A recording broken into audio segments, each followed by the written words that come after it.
D'abord, les voitures de police américaines, nombreuses et rutilantes. Puis la fausse neige. Les magasins qui changent d'apparence, de nom. Et les nouveaux panneaux de signalisation, comme aux États-Unis. Cette rue de Cardiff s'offre un tour de magie à ciel ouvert. La capitale galloise prend des airs de Détroit ou Chicago. Ambiance enquête criminelle. Des dizaines de techniciens se dépêchent car dans quelques heures, le tournage d'un film de Netflix nommé Avoc va commencer devant des riverains impressionnés. T'as vu, ils ont mis des décorations de Noël. L'histoire doit être en hiver, avec de la neige. On nous a dit que Tom Hardy était là. On est des grandes fans, ce serait super de le voir. J'ai dû déplacer ma voiture pour qu'on ne la voie pas, car j'ai une plaque d'immatriculation britannique. Malheureusement, le public n'apercevra pas les acteurs. Des grilles et des bâches sont installées. Mais il peut vite retenter sa chance, tant les superproductions sont nombreuses dans le pays en ce moment. Mission Impossible, avec Tom Cruise à Birmingham.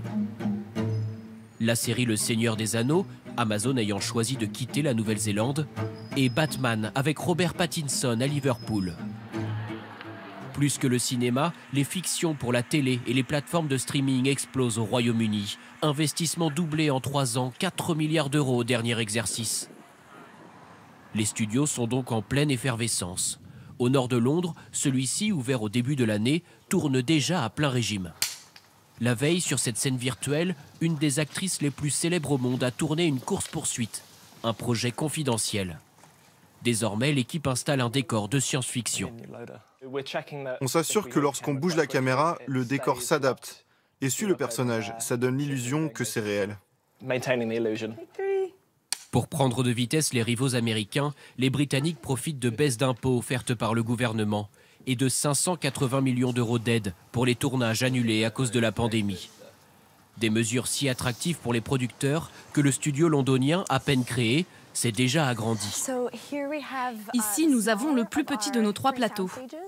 Avant, c'était un entrepôt industriel qu'on a insonorisé.